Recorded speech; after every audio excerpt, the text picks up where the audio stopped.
السلام علیکم ویورز، آپ دیکھ رہے ہیں کہے فقیر، میں ہوں آپ کا میزبان فاضلی کاظمی۔ خواتین و حضرات، ریاستیں اداروں سے بنتی ہیں اور اداروں میں کتنی ایفیشنسی ہے، کتنی ایفیکٹونس ہے، وہ کس طرح سے معاشرے کو سرو کر رہے ہیں، یہ بہت ہی کرٹیکل کویسچن ہے۔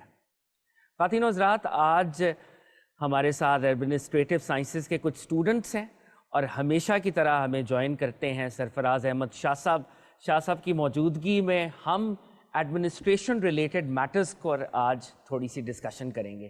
تو شاہ صاحب، ان پروگرامز میں ہم پہلے بھی ایڈمنسٹریشن ریلیٹڈ گفتگو کی ہم نے کی ہے۔ ویسٹ میں ایک ایڈمنسٹریٹو تھیورسٹ تھے، ڈگلس مکگریگر۔ ڈگلس مکگریگر صاحب نے دو تھیریز پیش کی۔ انہوں نے کہا کہ انسانوں کو دیکھنے کے دو نظریات ہیں، ایک کو انہوں نے تھیری ایکس کا، ایک کو تھیری وائی کا۔ تھیری ایکس کے بارے میں انہوں نے کہا کہ جی انسان بنیادی طور پر سست ہے، کاہل ہے، اور اگر آپ نے اس سے کام لینا ہے تو آپ کو فورس استعمال کرنی پڑے گی۔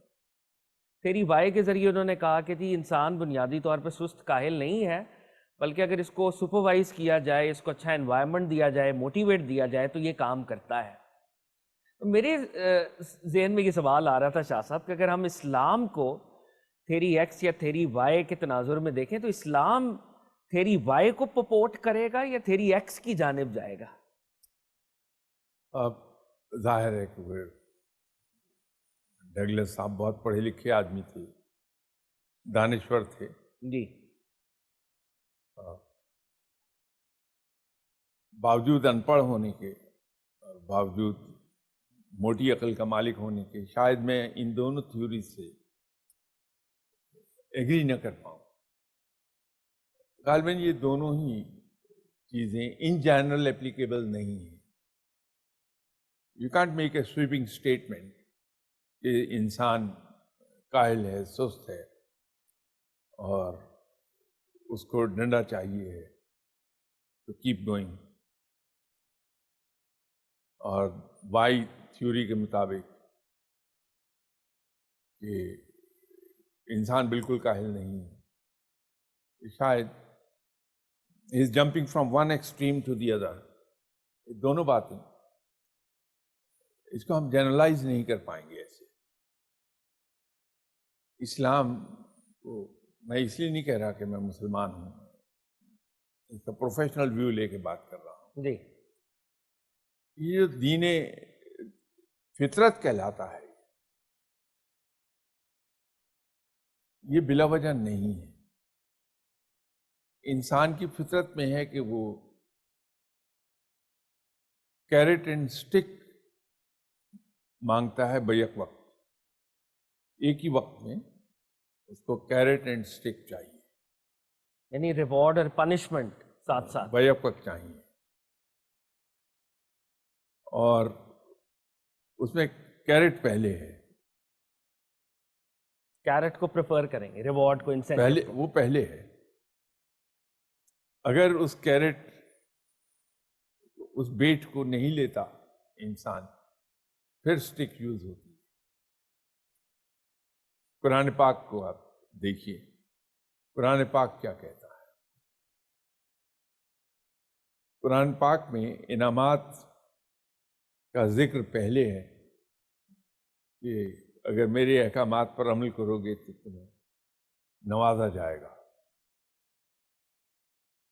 عذاب کی خبر بعد میں ہے کہ اگر تم نہیں مانو گے تو عذاب نازل ہوگا۔ ایک تیسرا میتھڈ اور یوز کیا ہے اسلام نے، وہ ہے عبرت دلانے کا۔ وہاں تین چیزیں ہمیں ملتی ہیں: اطاعت کے جواب میں انعامات، سرکشی کے نتیجے میں عذاب، اور تیسری چیز ہے عبرت۔ یہ انسانی فطرت کے عین مطابق بات ہے۔ پچھلے دنوں یہاں بہت سے ماں باپ ایکسرسائز کرتے نظر آتے ہوں گے آپ کو کہ صاحب بچے کو کسی بات سے منع نہیں کرنا ہے، اس لیے کہ اس کا کانفیڈنس شیٹر ہو جائے گا۔ اس کا نتیجہ یہ ہوا کہ بدتمیزی کا ایلیمنٹ بھی پیدا ہوا بچوں میں. اور جب وہ انڈیپینڈنٹلی پریکٹیکل لائف میں گئے تو وہ اوور کانفیڈنٹ تھے. ان کے اس اوور کانفیڈنس نے ان کو بہت سی جگہوں پر کامیاب نہیں ہونے دیا.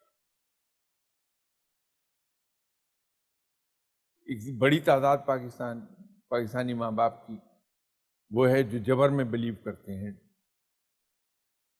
ان بچوں کی پرسنالٹیز 2-3 چیزیں اس میں پیدا ہو جاتی ہیں. ایک تو ان کی پرسنالٹی سپریس ہو جاتی ہے. دوسرا کیونکہ جبر بہت ہوتا ہے اس سے بچنے کے لیے جھوٹ کا سہارا لینے لگتے ہیں جو جھوٹ کی عادت ڈیولپ ہو جاتی ہے.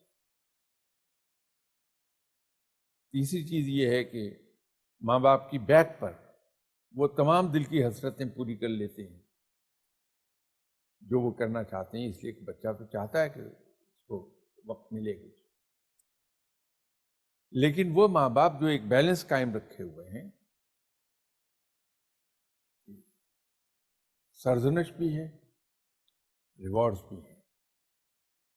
بچے کو یہ معلوم ہے کہ اف آئی بیہیو میری ہر بات مانی جائے گی, اور اگر میں بیہیو نہیں کروں گا تو پھر ڈانٹ پڑے گی. تو بیلنس پرسنالٹی کا مالک نکلتا ہے بچہ. یعنی شاہ صاحب بچپن میں ہی ریڈ لائنز انکلکیٹ کر دیں کہ یہ لائنز آپ نے کراس نہیں کرنے. انسان کی تمام جو حرکتیں ہیں, انسان کے تمام ایکٹس,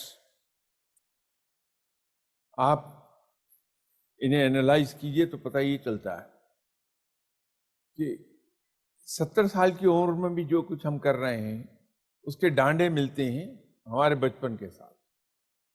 یہ بچپن جو ہے وہ بہت امپورٹنٹ چیز ہے, اور خاص طور پہ ایک جگہ جو ہم غلطی کرتے ہیں وہ یہ ہے کہ بچے کی پیدائش کے فوراً بعد ہم کیئرفل نہیں ہوتے اس بچے کے سامنے بیہیو کرنے میں. ہمارا استدلال یہ ہوتا ہے کہ یہ بچہ تو ابھی 3 دن کا ہے.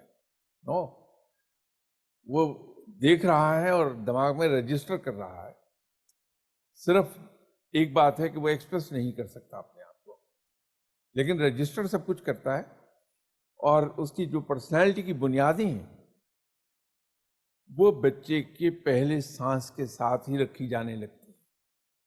تو by the time he is 4 or 5 بنیادیں اس کی بلڈ ہو گئی ہوتی پرسنالٹی. اس کے بعد جو ایڈولسنٹ ایج ہے وہاں تک اس کی ان بنیادوں پر بلڈنگ کھڑی ہونی شروع ہو جاتی ہے.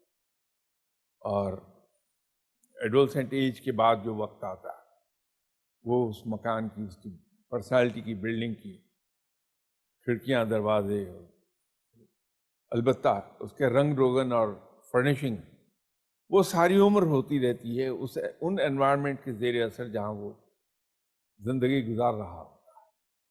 تو ہمیں اس کے بارے میں بڑا کلیئر رہنا چاہیے اپنے ذہن میں کہ بچے کی پرسنالٹی کی بنیادیں اس کی پہلی سانس کے ساتھ رکھی جانی شروع ہو گئی ہیں, اور بچہ اس سے جان چھڑا نہیں سکے گا.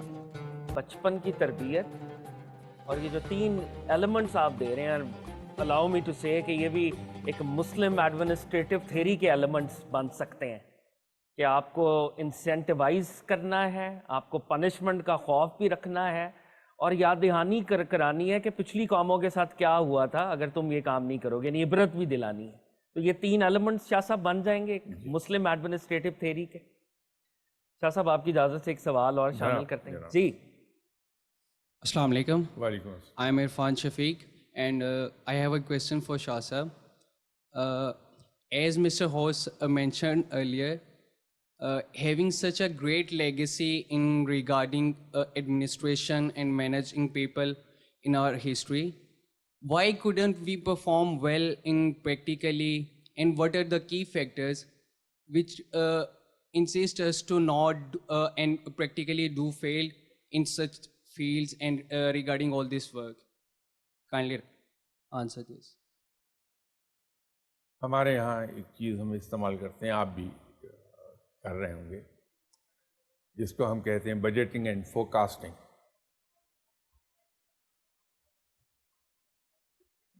بجٹنگ اینڈ فورکاسٹنگ کو ہم بنیاد فراہم کرتے ہیں ہسٹوریکل ڈیٹا سے. اس ہسٹوریکل ڈیٹا پر بیس کر کے ہم آئندہ کی جو بجٹنگ اینڈ فورکاسٹنگ ہے اس کی بنیادیں اٹھاتے ہیں. میں ایک چیز پر بہت زور دیتا ہوں ہمیشہ کہ جہاں ہم غلطی کر رہے ہیں وہ یہ غلطی ہے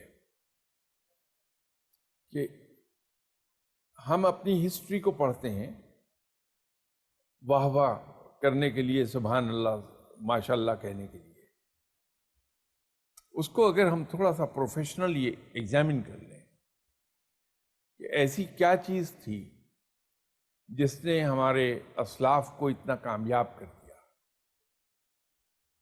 نہ صرف کامیاب کر دیا بلکہ پاپولر بھی بہت کر دیا ہمیں لوگوں میں, نان مسلمس میں. تو جب ہم وہ اسٹڈی کر لیں اور پھر آج کا اپنا آپ دیکھیں گے ہم,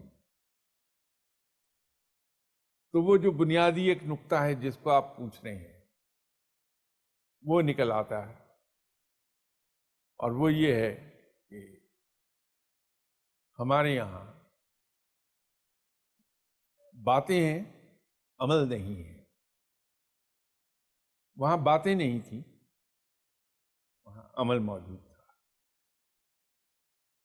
تو آج اگر ہم اس چیز سے ہٹ جائیں کہ ہم تقریریں بہت ہی فلاوری لینگویج میں نہ کریں, دل کی بات اسٹریٹ اوے کہہ دیں بغیر یہ دیکھے کہ الفاظ خوبصورت ہیں یا نہیں ہیں, تو وہ بات سچ ہوگی. اور سچائی انسان سے برداشت نہیں ہوتی اگر وہ کڑوی ہو. تو اس کڑواہٹ کو ختم کرنے کے لیے ہم عمل کی طرف چلے جائیں گے. ایک ہی نقطہ ہے کہ ہم عمل سے دور ہیں, محنت نہیں کرتے. شاہ صاحب, مجھے اقبال کا ایک مصرع آپ کی بات سے یاد آیا, بہانہ بے عملی کا بنی شراب الست. مسلمانوں میں ایک یہ بھی اسٹریک ہمارے سامنے ہے کہ آخرت میں تو فتح ہماری ہے, تو دنیا میں عمل کیا کرنا, بس نماز روزہ کرتے رہتے ہیں, اللہ اللہ کرتے ہیں, تو آخرت میں فتح ہماری ہے, جنت ہماری ہے, اور یہ کفار کو وہاں پر شکست فاش ہوگی. یہ جو اسٹریک ہے اس کو آپ کیسے دیکھتے ہیں شاہ صاحب؟ میں ایک بات عرض کیا کرتا ہوں کہ اور جس سے شاید سبھی لوگ اتفاق نہ کریں, ہم جب سے ہوش سنبھالتے ہیں یہی سنتے آتے ہیں کہ آخرت بہت امپورٹنٹ ہے, آخرت پر زور دو. میں یہ عرض کرتا ہوں کہ یہ دنیا کی زندگی بہت زیادہ امپورٹنٹ ہے, آخرت سے کہیں زیادہ امپورٹنٹ, کیونکہ ہماری آخرت کا دار و مدار اسی زندگی پر ہے. بے شک. یہاں میرے جو اعمال ہیں وہ اعمال فیصلہ کریں گے کہ مجھے آخرت کی زندگی کیسی ملنی ہے. آخرت کا دار و مدار اس دنیاوی زندگی پر ہے, تو ہمیں اس کو ٹھیک کرنے کی کوشش کرنی چاہیے کہ یہ بہت احسن زندگی ہو جائے جو ہم دعا میں مانگتے ہیں. بے شک, بے شک, اس میں بھی دنیا کا پہلے کہتے ہیں, آخرت کا بعد میں کہتے ہیں. بے شک. دنیاوی زندگی کو ہم احسن بنا لیں جو اللہ کی نظر میں احسن ہے, آخرت خود بخود ہماری سمجھ جائے گی. بے شک. شاہ صاحب, آپ ہی کی بات کو حضرت داتا صاحب رحمۃ اللہ علیہ نے کشف المعجوب میں ایک ولی کے ذریعے کوٹ کیا. ایک ولی فرماتے ہیں کہ اس دنیا کا ایک لمحہ آخرت کے ہزاروں سالوں سے زیادہ قیمتی ہے، کیونکہ یہاں پر جو لمحہ بیتے گا وہی ڈٹرمن کرے گا آخرت۔ کہ آخرت کیا ہے۔ تو شاہ صاحب پھر مسلمانوں کو یہ مٹیریل ورلڈ کی ریس میں حصہ لینا چاہیے، ایکٹیولی پارٹیسپیٹ کرنا چاہیے؟ بالکل کرنا چاہیے، کیوں نہیں؟ ہم نے کیا ہے۔ جو 700 سال ہمارا عروج رہا ہے وہ کس وجہ سے تھا؟ ہم مدینہ تو ہمارے قابو میں آپ صلی اللہ علیہ وسلم کی حیات طیبہ ہی میں آ گیا تھا، بے شک۔ تو ہم اس میں محدود رہ سکتے تھے، خانقاہی زندگی وہاں گزار لیتے ہیں، لیکن ہم تو اٹھے اللہ کا پیغام دنیا میں پھیلانے کے لیے۔ اور جناب آج چونکہ آپ نے پروگرام کی ابتدا ہی جناب حضرت عمر رضی اللہ تعالیٰ عنہ کے نام مبارک سے کی تھی، تو ہمیں ایک بات یاد رکھنی چاہیے کہ عمل پر اتنا زور تھا کہ یہ وہ وقت تھا جب مسلمانوں کی سلطنت 220 اسکوائر مائلز پر ڈے کے حساب سے ایکسپینڈ کر رہی تھی، تو بغیر ایفرٹ کے تو نہیں ہوتا۔ اور پھر جو ممالک شامل ہوئے مسلمان سلطنت میں، اس کے اندر وہی نظام رائج کیا جو اسلام میں مدینہ منورہ میں رائج تھا۔ یہ جب تک آپ دنیا کی زندگی بھرپور طریقے سے نہیں گزارتے تو یہ سب تو نہیں ہو سکتا۔ شاہ صاحب ایک سوال اور شامل کرتے ہیں ہم آڈینس سے۔ جی میرا نام ثنا ہے، اور آپ کے ہی ایک بات جیسے آپ نے کہا کہ ہمارا دنیا کا جو ایک لمحہ ہے وہی یہ ڈیسائیڈ کر رہا ہوتا ہے کہ آخرت میں ہم کتنے لمحے کیسے گزاریں گے۔ تو ہمیں جس معاشرے میں ہم رہ رہے ہیں اور جس دور سے ہم گزر رہے ہیں، ہمیں اپنی زندگیوں کو کس طریقے سے مینیج کرنا چاہیے کہ ہماری دین اور جو دنیا ہے دونوں میں اعتدال رہے۔ ایسا بیلنس کیسے اٹین کریں؟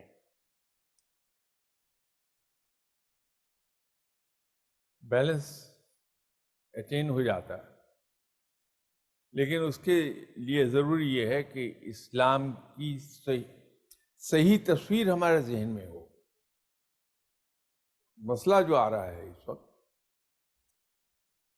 وہ یہ آ رہا ہے کہ میرے ذہن میں اسلام کے کانسیپٹس ہی کلیئر نہیں ہیں۔ میں نے تو جو سیکھا ہے وہ یہ سیکھا ہے کہ میں اگر عبادات پوری طرح سے سر انجام دے دوں اور ہاتھ میں تسبیح رکھوں اور اس کو پھیرتا رہوں تو میں بڑا نیک آدمی ہوں اور میں قیامت کو روز بخش دیا جاؤں گا۔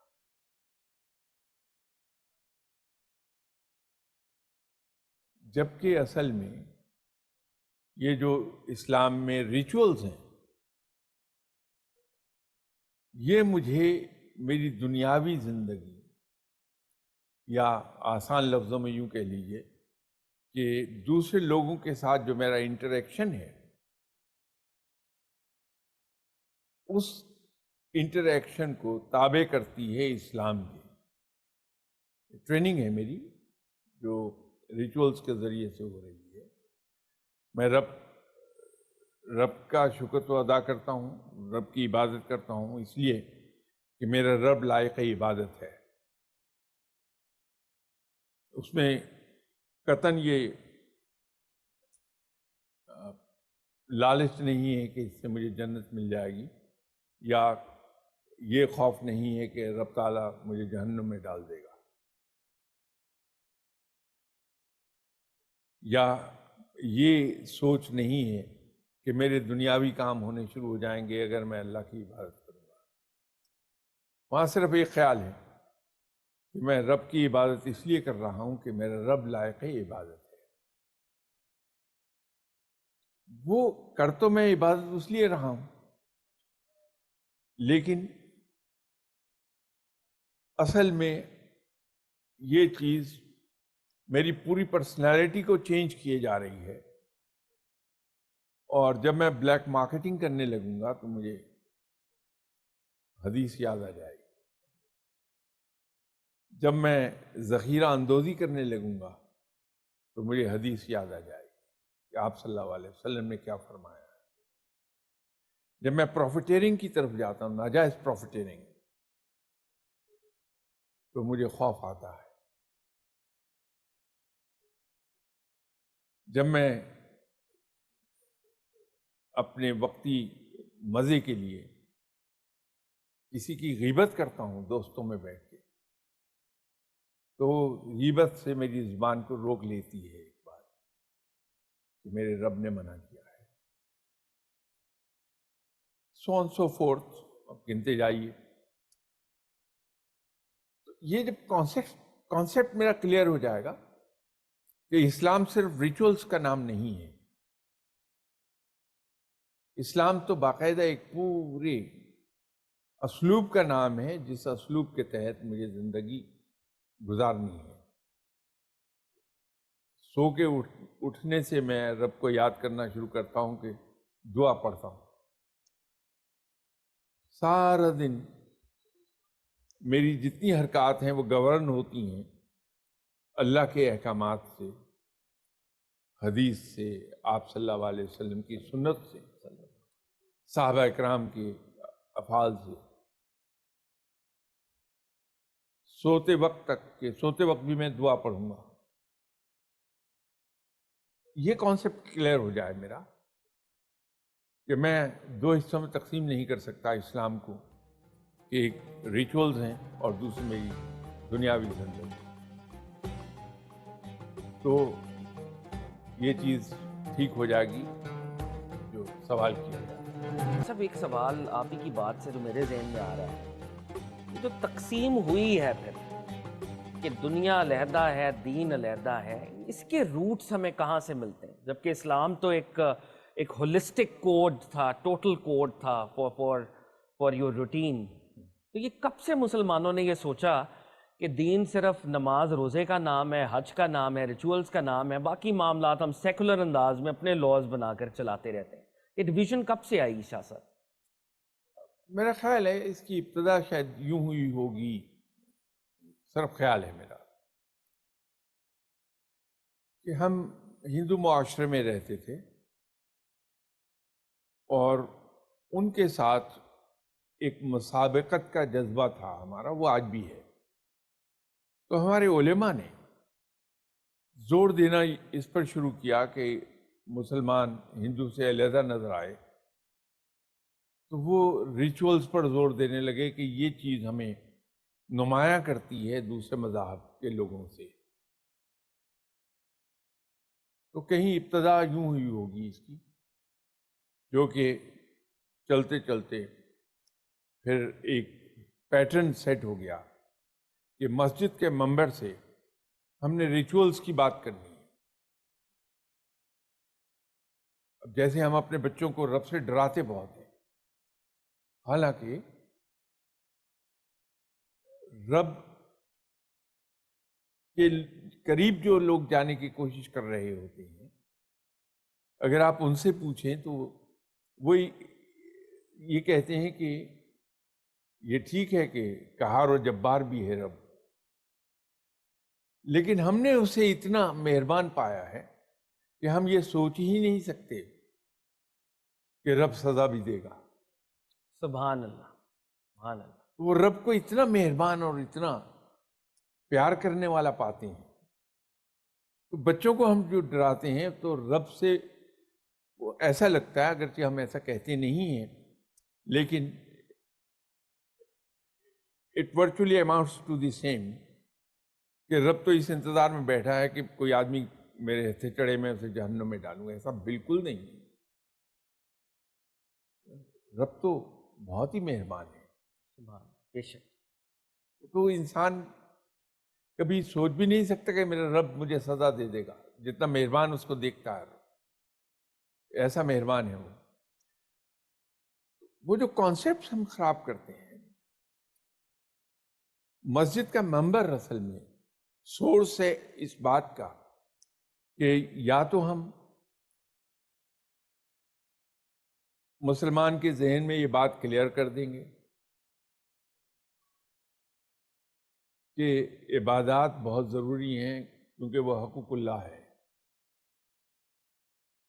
لیکن اس کے ساتھ ساتھ ہمیں آنسریبل ہونا ہے اللہ کو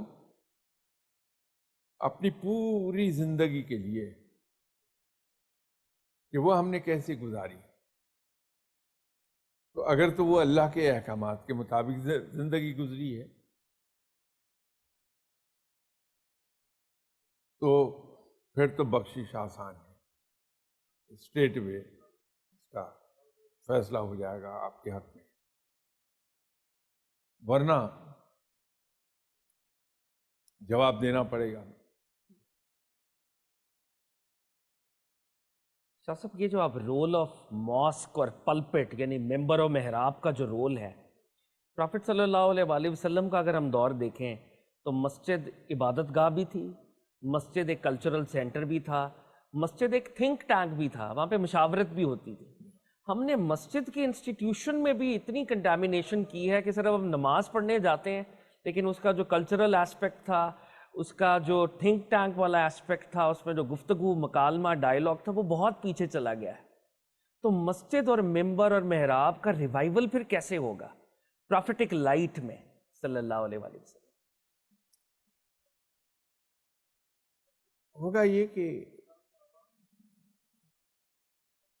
ہمارے علماء جب دنیاوی زندگی کو امپورٹنس دینے لگیں گے تو یہ چینج آ جائے گی. تو شاہ صاحب یہ ایک تلخ سوال ہے, ویسے میرا دل کرتا ہے یہ آپ سے پوچھ لوں. جو پہلے علماء دین تھے وہ علماء دنیا بھی تھے, کوئی اسٹرانومر تھا, کوئی کیمسٹری کا ایکسپرٹ تھا, ساتھ فقہ کا بھی امام تھا, منطق کا بھی امام تھا. اب ہمارے جو علماء دین ہیں وہ علماء دنیا نہیں ہیں. دنیا کے تقاضے کیسے بدل رہے ہیں, ماڈرن چینجز کیا آ رہی ہیں, کیسے کندھے سے کندھا ملا کر کمپیٹ کرنا ہے. تو کیا آج کل کے جو علماء ہیں وہ یہ 21ویں صدی کے چیلنجز کا مقابلہ کر پائیں گے؟ شاہ صاحب تلخ سوال ہے ذرا. فاض صاحب شاید اس میں قصور علماء کا بالکل نہیں ہے, یہ قصور تمام کا تمام میرا اور آپ کا ہے. مجھے کبھی یہ خیال نہیں آیا کہ میں اپنے کسی بیٹے کو امام مسجد بنا دوں, اینڈ آئی ایم شیور کہ آپ کبھی نہیں آیا.